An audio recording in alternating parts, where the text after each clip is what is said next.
बिस्मिल्लाहिर्रहमानिर्रहीम। अस्सलामुअलैकुम नाज़रीन, क्या आपने कभी सोचा है कि कायनात की आखिरी हद कहाँ है?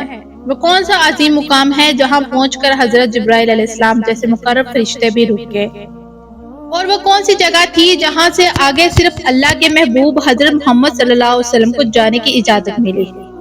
आज की वीडियो में हम सिदरतुल मुंतहा की हकीकत, शब मेराज के अजीम सफर और हजरत जिब्राइल अलैहिस्सलाम के रुक जाने की हिकमत और इसके मुकाम की अजमत को कुरान हदीस की रोशनी में तफसील से जानेंगे। अल्लाह ताला सूरत नजम में इरशाद फरमाता है कि रसूल सल्लल्लाहु अलैहि वसल्लम ने हजरत जिब्राइल अलैहिस्सलाम को इनकी असल सूरत में सिदरतुल मुंतहा के पास देखा और इसके करीब जन्नत अलमाविया है। जब अल्लाह के हुक्म से इस अजीम दरख्त पर अनवार और तजलियात छा गई तो इसकी शान व अजमत को अल्फाज में बयान करना मुमकिन न रहा। मुहस्सिरीन लिखते हैं कि सूरत सिदरतुल मुंतहा सातवें आसमान के करीब एक अजीम दरख्त है जहाँ मुख्तलिफ मखलूक के इल्म और फरिश्तों की रसाई की हद खत्म हो जाती है, इसीलिए इसे अल मुंतहा यानी आखिरी हद कहा जाता है। सही हदीस में इसके पत्तों और फलों की अजमत का जिक्र मिलता है, लेकिन इसकी असल कैफियत अल्लाह ताला ही बेहतर जानता है। याद रखें कि इस दुनिया का आखिरी दरख्त कहना दुरुस्त नहीं, बल्कि यह आखिरत और इल्म बला से मुतल्लिक गैबी मुकाम है। इस हकीकत को समझने के लिए हमें शब मेराज के इस अजीम सफर की तरफ चलना होगा, जहाँ रसूल सल्लल्लाहु अलैहि वसल्लम को वो इज्जत अता हुई जो किसी और मखलूक को नसीब नहीं हुई। शब मेराज में रसूल सल्लल्लाहु अलैहि वसल्लम को मक्का मुकरमा से मस्जिद अक्सा और फिर आसमानों की सैर कराएगी। हर आसमान पर आपकी मुलाकात मुख्तलिफ अंबिया इकराम अलैहिस्सलाम से हुई।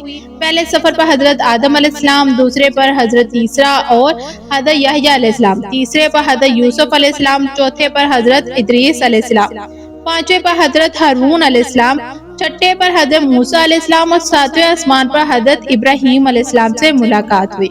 इसके बाद हजरत जिब्राइल अलैहिस्सलाम रसूल अल्लाह सल्लल्लाहु अलैहि वसल्लम को सिदरतुल मुंतहा तक ले आए। ये वही मुकाम था जहां हजरत जिब्राइल अलैहिस्सलाम ने अर्ज किया कि वो इससे आगे नहीं जा सकते, क्योंकि अल्लाह ताला ने हर मखलूक को एक हद मुकर्रर फरमाई है। इसके बाद अल्लाह ताला के हुक्म से सिर्फ रसूल सल्लल्लाहु अलैहि वसल्लम के आगे तशरीफ ले गए। यही वो लम्हा था जिसने तमाम मखलूक पर आपकी फजीलत और अजमत को वाज़ेह कर दिया। इस सफर में रसूल सल्लल्लाहु अलैहि वसल्लम को जन्नत की नेमतें, बाज़ जहन्नुम के मंजर और अल्लाह ताला की बेशुमार निशानियां दिखाई गई, ताकि उम्मत के लिए ईमान और यकीन में इजाफा हो। तो ये था इस अजीम सफर का आगाज। लेकिन असल सवाल अब भी बाकी है, सिदरतुल मुंतहा के बाद क्या? जन्नत अलमावी क्या है? क्या इस मुकाम का मौत और बस से कोई ताल्लुक है? और रसूल सल्लल्लाहु अलैहि वसल्लम को वहाँ कौन सी अजीम तोहफे अता किए गए? इन इरशाद को हम लाजमी इसी वीडियो में जानेंगे। नाज़रीन, जब रसूल सल्लल्लाहु अलैहि वसल्लम सिदरतुल मुंतहा तक पहुँचे तो वहाँ का मंजर इंसानी अकल से कहीं बढ़कर था। सही हदीस में आता है कि इस अजीम दरख्त के पत्ते हाथी के कानों जितने बड़े थे और इसके फल बड़े बड़े मटकों के बराबर थे। फिर अल्लाह ताला की ऐसी तजल्लियात इस दरख्त पर नाज़िल हुई कि इसकी असल कैफियत को बयान करना मुमकिन नहीं। कुरान करीम में इसकी हकीकत को इन लफ्जों में बयान करता है कि जब सिदरतुल मुंतहा को वो चीज डांप रही थी जो इसे डांप रही ही थी। सूरत अन-नजम मुफस्सिरीन फरमाते हैं कि अल्लाह ताला ने जानबूझकर इनकी तजल्लियात की मुकम्मल तफसील बयान नहीं फरमाई, ताकि इंसान ये जान ले कि अल्लाह की बाज़ निशानियां इसकी समझ से कहीं बुलंद है।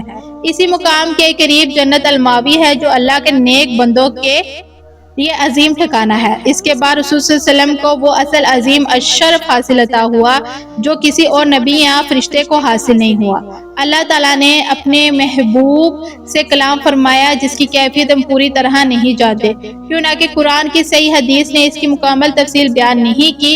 इस मुलाकात में उम्मत मुहम्मदी के लिए 5 वक्त की नमाजें फर्ज की गई। इब्तिदा में 50 नमाजें फर्ज हुई। फिर हज़रत मूसा अलैहिस्सलाम के मशरे पर रसूल सल्लल्लाहु अलैहि वसल्लम कई मरतबा बारगाहे इलाही में हाजिर हुए, यहाँ तक के नमाजों की तादाद 5 कर दी गई, मगर सवाब 50 नमाजों के बराबर रखा गया। ये अल्लाह ताला की बेमिसाल रहमत और रसूल सल्लल्लाहु अलैहि वसल्लम की अपनी उम्मत से मोहब्बत का अजीम सबूत है। बहुत से लोग सिदरतुल मुंतहा को मौत और जिंदगी के दरमियान मौजूद दरख्त समझते हैं, लेकिन कुरान और सही हदीस में ऐसा कोई बयान मौजूद नहीं। इस्लाम के मुताबिक इंसान की वफात के बाद इसकी रूह इल्मे बरज़ख में दाखिल होती है, जो दुनिया और क़यामत के दरमियान का मरहला है। برزخ کا ذکر قرآن کریم میں موجود ہے، لیکن یہ نہیں فرمایا کہ ہر روح سدرہ منتہا سے گزرتی ہے یا وہ موت یا زندگی کے درمیان کا درخت ہے۔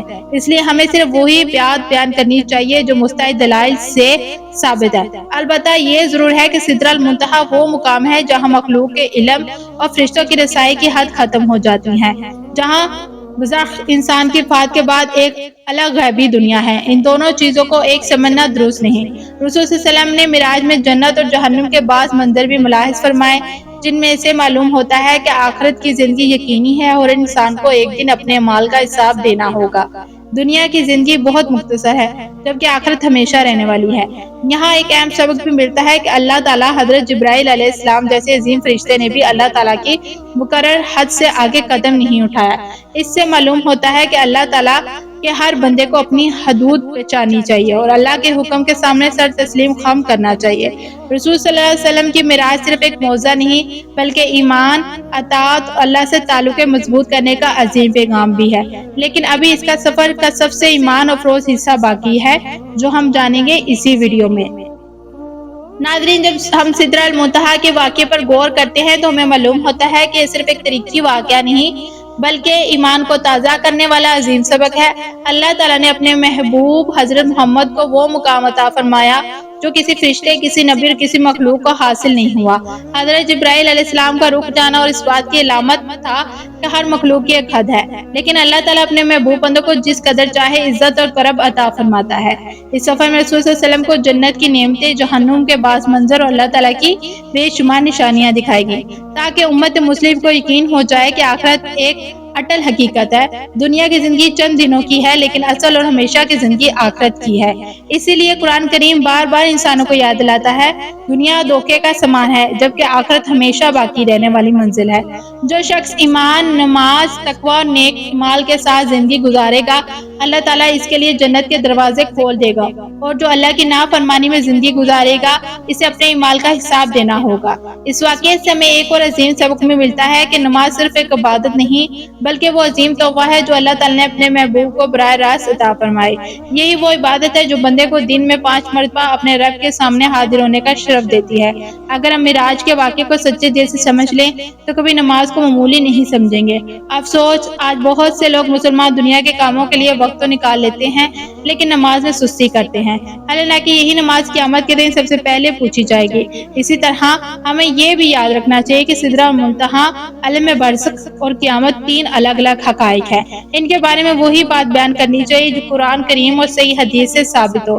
غیر مستند قصے میں من گھڑت کہانیاں، روایت یا سوشل میڈیا پر پھیلائی جانے والی باتوں کو دین سمجھ کر بیان کرنا درست نہیں۔ ایک مومن کی شان یہ ہے کہ وہ ہر بات کو قرآن و سنت کی کسوٹی پر رکھے اور پھر اسے قبول کرے۔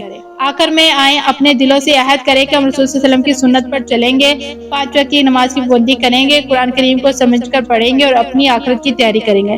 شاید ہماری زندگی کا آخری مرحلہ ہمارے اختیار میں نہ ہو، لیکن آج کے لمحات ضرور ہمارے اختیار میں ہیں۔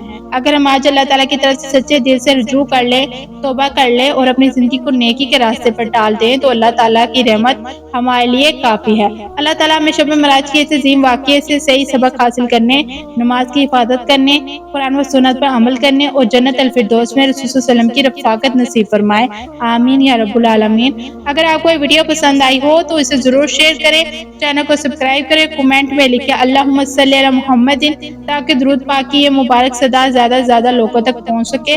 وعلیکم السلام ورحمۃ اللہ وبرکاتہ۔